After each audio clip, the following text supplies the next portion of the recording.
There is no stopping reforms. The numbers game can wait.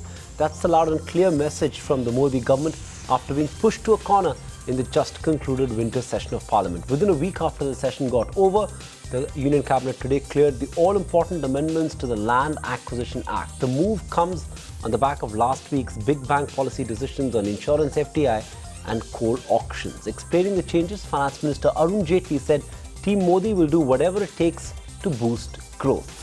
Now, 5 sectors, including defence, housing for poor, rural infrastructure and electrification, and also industrial corridors, besides the public partnership projects, have been exempted from that consent clause. There is no change in the compensation clause, though.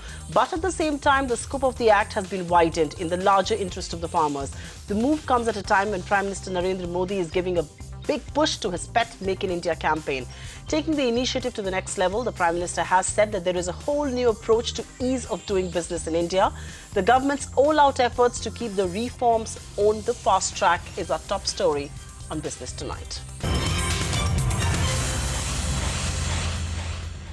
Land is the starting point of all reform. Is the single most important agenda on the government's radar because it is on land where projects will be set up, where smart cities will be built, where bullet trains will be run, where big machines will roar, and which is why the Modi government believes the land laws have to be eased, something that it did earlier today. The Cabinet approved the ordinance for amendments to the Land Acquisition Act. The Cabinet recommended to the President the promulgation of an ordinance to amend the Land Acquisition, Rehabilitation and Settlement Act. After extensive consultations with state governments and other stakeholders with regard to the process of acquisition. The Land Acquisition Act, which was one of the key reasons behind stalled investments, but the government hopes the proposed changes will make the Land Act more industry-friendly. Under the new changes, 5 sectors of defence, rural infrastructure and electrification, industrial corridors, affordable housing and PPP projects are now exempted from the stringent land acquisition laws. Procedural rigours have been significantly eased. The social impact study, which was earlier mandatory, has also been relaxed. But no changes have been made to relief and compensation clauses, keeping the interest of the farmers in mind. The priority of the government was that the interest of the farmers whose land is likely to be acquired is also paramount. At the same time, it has to be balanced with the developmental needs of the society. Issues related to the land acquisition was one of the primary reasons behind stalled PPP projects worth over 18 lakh crores. And which is why experts say the proposed changes will not only give stalled infrastructure projects a lease of life, but will also help fresh investments break ground and revive growth. But land has always been a political hot potato. The question is, will an ordinance be enough to inspire confidence, or will the investors wait for that final approval from the Parliament? The unrest in the recent past over faulty land acquisition has in fact made the industry once bitten and twice shy. Ruchi Bhatia, ET Now, New Delhi.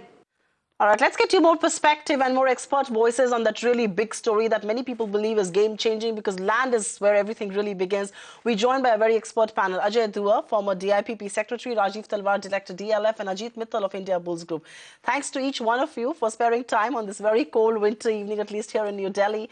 But let's take this forward with you, Mr. Talwar. You have your skin in the game. What do you make of these changes introduced in the land laws? Will this really pave the way for industrialization? Will it really clear all these impediments that India Inc., including yourself, has voiced time and again?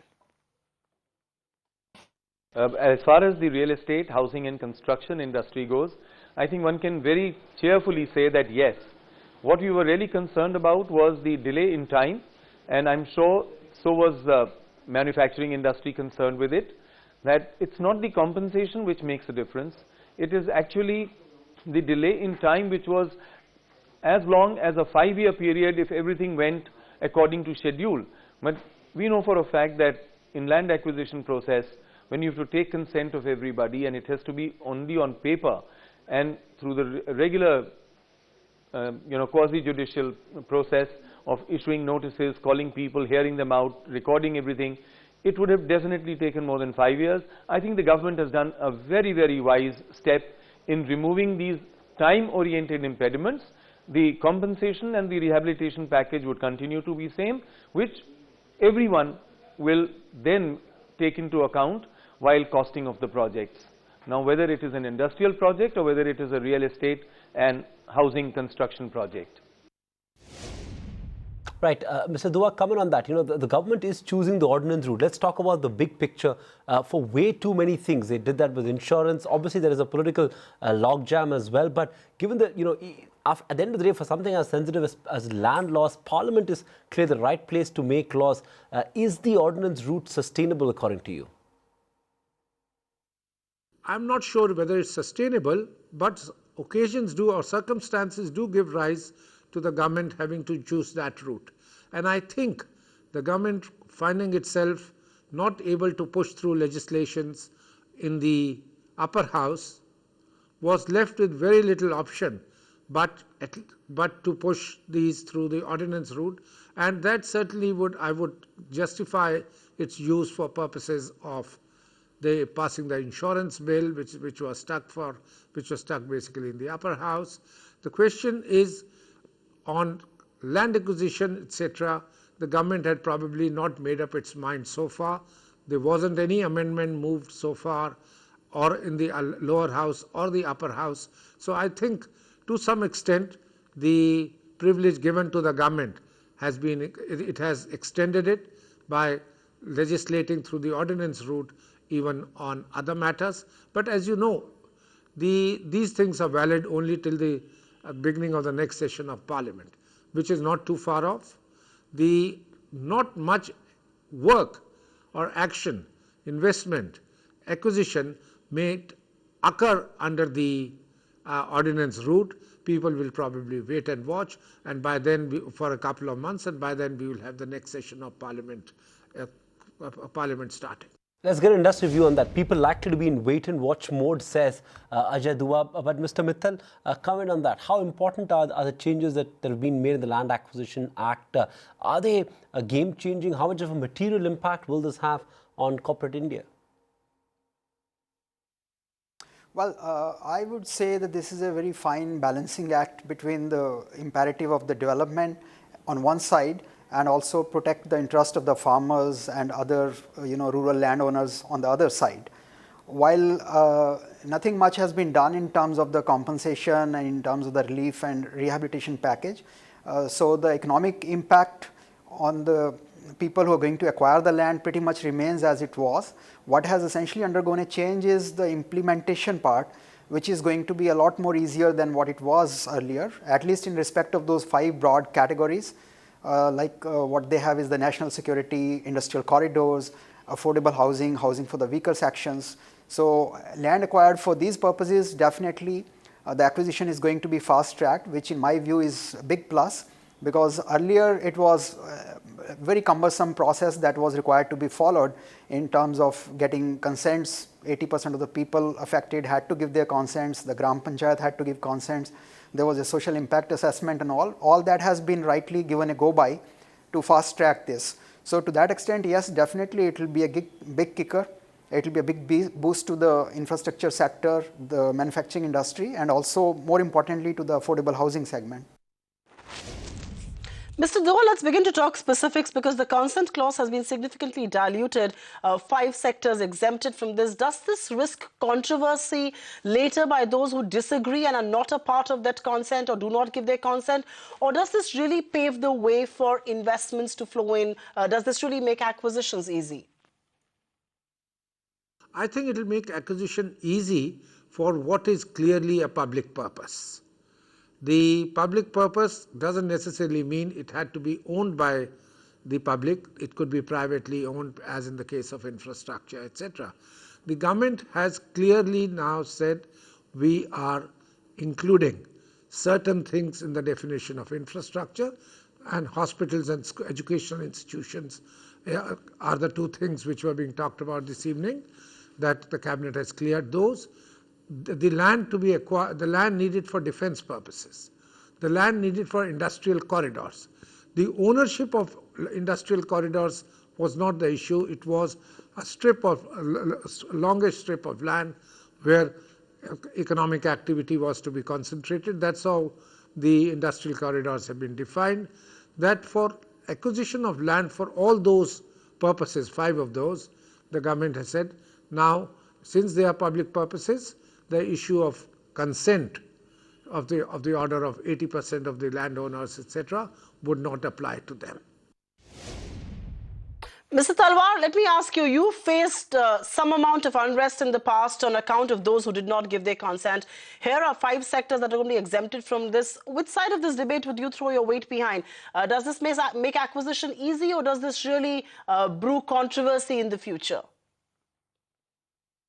No, I think it will not afford controversy. In fact, as you know, that the earlier provisions was cited as being a little impractical, and to that extent it's a very practical way forward, and hopefully everyone will fall in line when they see the economy take off. Mr. Talwar, the other issue is the relief and compensation clauses, which are still unchanged, which means that cost of projects will still remain high. How much of a worry is that? To tell you the truth, we were not really worried about the compensation package, because everyone wants to give a fair deal to the landowner and all stakeholders. In fact, you will be surprised to know that when the economy was riding high, integrated townships which were planned either in the south or in the east or in the west, the price of land offered by developers was in excess of rupees 50 lakhs per acre. So I don't think anyone today will say that the compensation and relief and rehab package would make such a deep impact that it would impact on the total volumes of housing to be provided. Once the economy is on a roll and we see an upside, I think everyone would rather go ahead and complete projects, announce more projects, and even to the extent of moderating prices by increasing supply, rather than saying that, sorry, the cost is too high and therefore I will not go into business. Fair point. Let's talk about the other aspect, which is the whole affordable housing push. Mr. Mittal, is the relief given to the affordable housing segment significant according to you? What would you say? Well, the government is committed to their theme of housing for all by 2022. So the thrust of the government is very clear right from the day one. So it's a step forward in the right direction. A lot is being said to promote affordable housing because it's the inevitable consequence of the rapid urbanization, which again is a concomitant of the growth in the economy. People who have to migrate from the rural areas to urban have to be provided with dwelling units which are worth living. So to that extent, this would definitely be a big step forward. But to actually achieve a holistic growth in the affordable housing, this step by itself would not really be enough. While this would indeed expedite the process of acquiring land, but whether going by the amount of compensation that is proposed, and that in fact was proposed by the earlier amendment of the Act and now which has been retained, whether affordable will really remain affordable is a big question, because land prices going up is a very big impediment in really providing affordable houses, and not just affordable houses but also the houses for the poor people. Mr. Dua, we'll let you have the last word on this show. Land is considered to be the biggest hurdle. It is also the starting point from any business. The government is trying to send out this message that they're very serious about reforms, and which is why they're choosing to tap this route. Does this give the investors comfort to invest? Will we see money flow in? Because this is, after all, just an ordinance which does require the approval of Parliament. I'm not too sure whether, first of all, anything been done by ordinance, the future of which is uncertain, and people do know what are the relative political positions in the Rajya Sabha. The fact that this is there only for a couple of months, or this is on the statute, ordinance is there on the statute book for only a couple of months, is going to weigh heavy on people who are going to be going through the acquisition under the ordinance route. They probably will wait and watch. But as I mentioned earlier, the government had to clarify the position with respect to the other 13 acts under which acquisition was allowed. So something needed to be done. Probably the government could have moved that the way insurance bill was moved, at least in the Lok Sabha, got it passed, and then in the Rajya Sabha wait for it at an opportune time to push it through. But having said that, now we have the ordinance, we'll have to wait and see whether much use is made of it in the next couple of months. And industry experts on the show are keeping their fingers very crossed that despite those numbers in the Rajya Sabha, this will perhaps see the light of day when the Parliament does meet next. Thanks to each one of you for sparing time and being with us right here on Business Tonight. Find us on Facebook at facebook.com/ETNow and don't forget to click the like button. You can also follow us on Twitter at ETNowLive. To stay updated with all our programming, hit the subscribe button on our YouTube channel by logging on to youtube.com/user/ETNow.